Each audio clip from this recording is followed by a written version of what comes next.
Right, what am I going to do with this area? I've had a couple of weeks to think about it, play around with different templates, have a look from different angles. I've done loads of scouring on Google Images to see if I can see anything out there. I've also looked at lots of different images of other model railways, and I've spent time looking at all the ideas and feedback that I've had off the back of the last video. So after loads of contemplation and thinking about it, I have come up with a plan of what I'm going to do. And I know it probably is not to everybody's taste, but I think for me, this will probably suit this area best.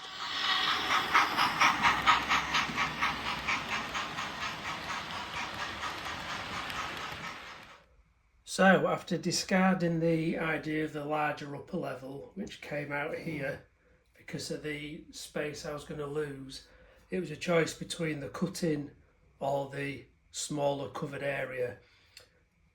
So after looking at it from different angles and using the cardboard templates, I've decided that I'm going to go for this covered upper area, and a couple of things I need to do to make this look probably a bit more realistic than what it would if I just put this flat piece of wood in. So I've been working on a cardboard template for the size of the area. Now I just need to decide how I'm going to make this look and blend in. Is the area like this, all of this walling to come out all the way along, and then this path will form the frontage, potentially a row of terraced shops along here. So it's like the high street, they'll be along there. This will turn into, because it goes down the ramp, and I know the ramps cause a lot of conversation about it probably don't look right, but it's there, and because the station and platforms are embedded into it, I'm not taking it out. So this I'm going to make into a T-junction, so the road will come off this way. It'll narrower because it's going into an estate, and I'm thinking maybe 1-2 rows of terraced houses and maybe something along this side. But I want this to start to slope up, as if that hillside there has been cut for these two lines. Take this walling out and then have an embankment there, and it slowly comes down this way. So the houses will be stepped going up like that, and then this forms, I suppose, a shallow cutting for those two lines. The tunnel mouths are there. Ideally, I would have liked them straight, but I've had to angle them that way purely because of the curve. They just didn't look right. And then I'll decide what I'm going to do for this area here.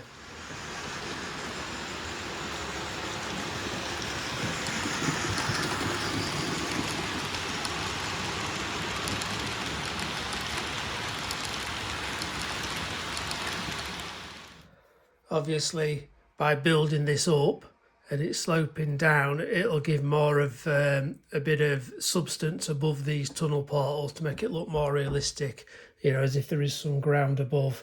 But then it's what I do here, so I thought I could have put a wing wall and just have an embankment down, or I could make a bit of a bigger sort of embankment going up, or I could do it even bigger, something round like that. Obviously it wouldn't be vertical, it'd be sloped, and then it'd all sort of come down like this, and then that would give room for the industry, whatever it's going to be in there. And I've had some really good ideas about potential different setups I could put in here. Not decided yet, but I think that's where I'm going to go. That's what I'm going to go with. So it's going to be a case of now is just carefully taking some of this walling out, getting a piece of ply big enough to be able to cut this template in one, get the supports underneath, and we'll start doing a bit of construction. I'll also just need to think about this. I think the location's right. Crikey, there's some dust on there. But if the rest of this wall's going to come out, then probably this wall might look a bit odd on its own. So until I get it off, I'll have to have a look, but maybe that'll need to come off as well. And then just some more of this fencing put in there. But until I start breaking things up, I'll not really know.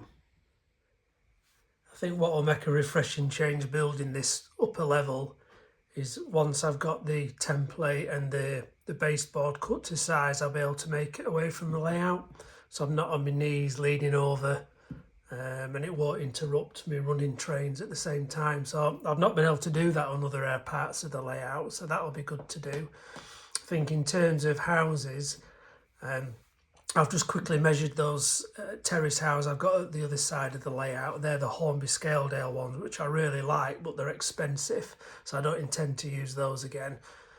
But scale, they're 60mm wide, 6 centimetres, which scale is about 4.6 metres in real life. So working out, I should be able to get quite a few. I'm probably thinking maybe 3 or 4 rows, with a road up the side, and as I say, going up. So it gives me plenty of options and ideas as to what I can do. And I guess the big thing will be sourcing some appropriate buildings.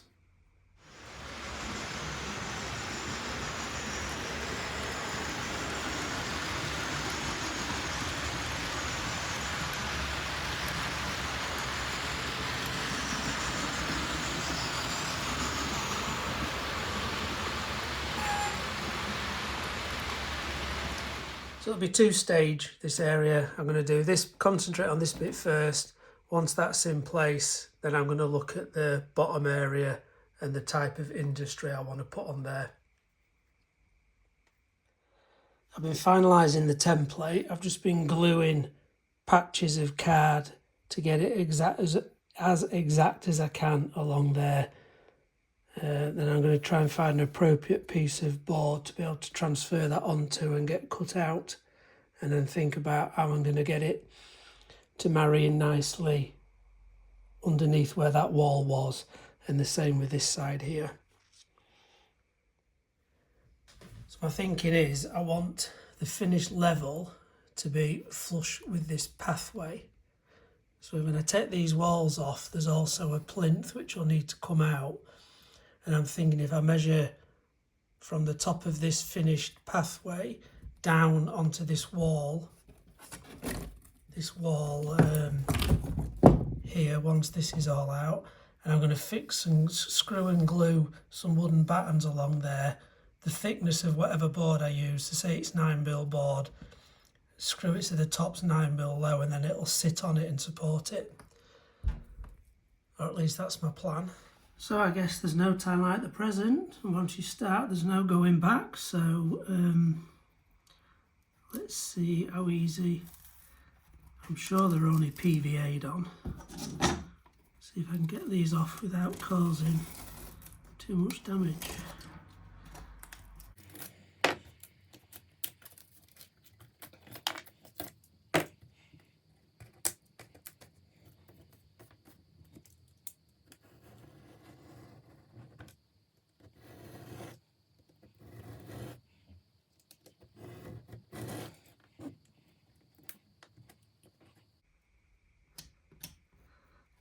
Right, they're a bit more firmer than I thought, so I'll continue to try and prise these off without causing any damage and come back to you.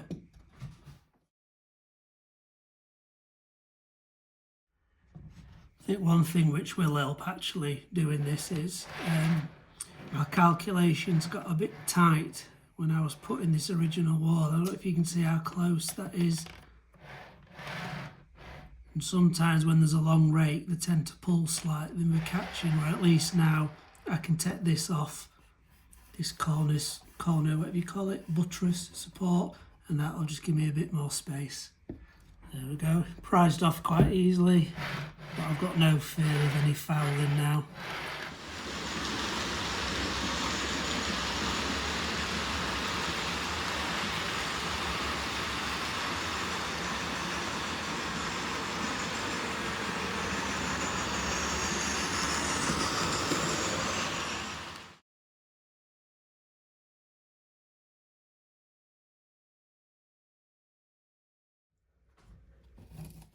Well, it certainly is taking things down, breaking them up, than it is putting them together, but we're nearly there, so that's come away quite easily actually.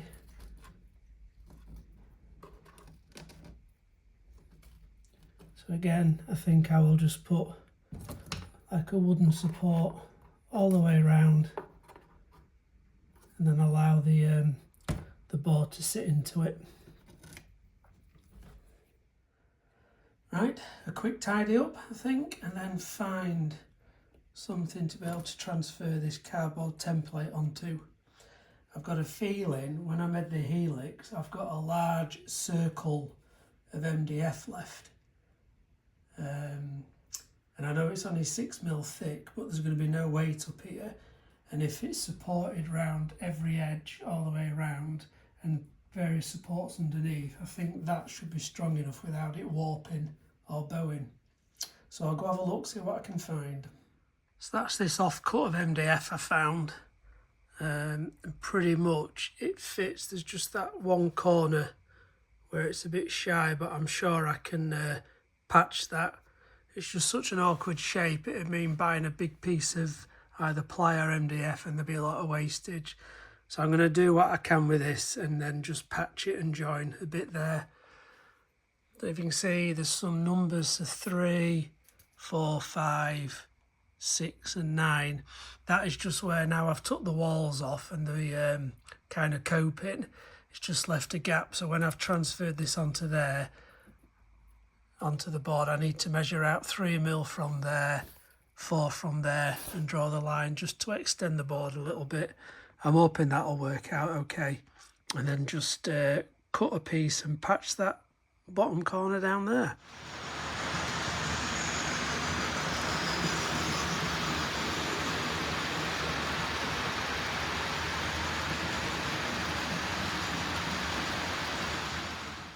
I'm just thinking about these tunnel portals at this early stage.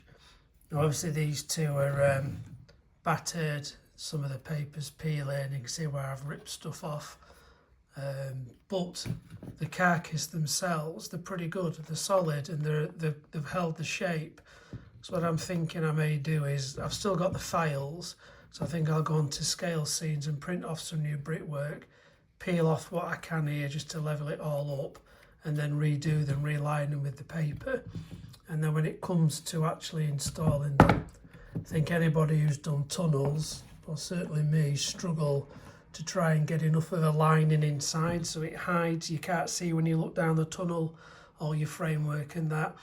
And doing it on a curve's even harder, trying to get a curved line in. So I think I'm gonna, once everything's measured and these are redone, I'm gonna fasten these and position them in place, and I'm gonna build the lining before I put the top on. That way I can actually get in there and I'm not trying to just work blind, sliding my hand in.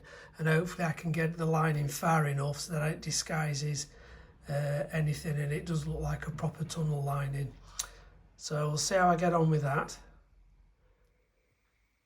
I've now got the MDF board cut to size and it's just resting on some pieces of wood.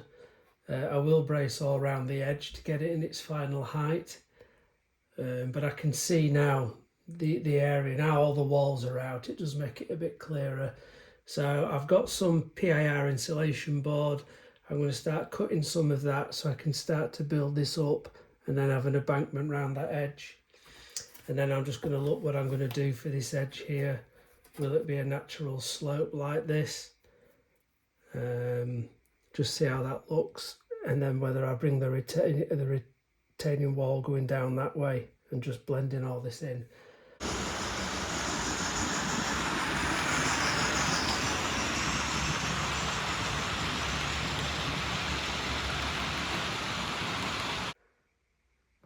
I've also just taken this piece of paving out so I can get an idea of where I'm going to eventually get a road in there. I think I'm probably going to have a bit of fun and games trying to patch this in. I was trying to remember what I used for this road surface, and it was some really thin card. When you get a roll of wrapping paper, the inside of it's normally got like a little roll of thin card. I think you get to give it some strength, and I used that, flattened it out. I think looking at this, I spray painted it just with some grey primer, and then I used some slate grey with a sponge, just sponged it and then got some mucky marks on it. So that was glued with Yoo-hoo, and I can feel the Yoo-hoo there. So I'm going to try and gently sand that, and then see if I can see the edge of the card just along there. So I'm hoping I'll be able to get another piece and continue it round. And that's a glimpse of what it looks like from a distance with the trains entering and leaving the tunnel. So at least it gives me an idea from here just how I'm going to sort of do the embankment down, and then try to visualise the buildings, houses, shops on the top. Just trying to gauge what it might look like if I did decide to extend this retaining wall right across. I'm not sure yet. I made a bulk load of these, and I was doing all the other retaining walls, so I've just dug those out and had a look. So I'm not really sure. One thing I have noticed though is this wall here and this one, how they've faded. They've really faded. I'll try and keep the blinds tilted to keep the sun out, but clearly the sun has hit on these two. They look really pink. I've only just realised now I've put these ones next to it, so that may be a case of I might just cut out a new piece to put in there, and on that one maybe. If I don't do that wall, it's not as noticeable. If I do this, it's like night and day, the colour. So I'll have to think about what to do there. So as I said, not too much progress the last few days, mainly because of the heat. It's been hot, and it's too good an opportunity to miss to catch a few rays in the garden. I really have enjoyed reading everybody's thoughts and ideas and what they would do with this area. And yes, we've all got different thoughts of what looks best, and I can't do everything. So this is the one that I've plumped for. I think over the next few days, I'm going to work on the tunnel portals, get those relined, get them positioned, and try and build a lining long enough to take the eye away from any of the internal mess that's under there. Then I can move on and start building this top area away from the layout, which will be a nice change. So thank you for everybody who took the time just to give me their thoughts and ideas. Really do appreciate it. And I shall hopefully be able to share progress in the next couple of weeks.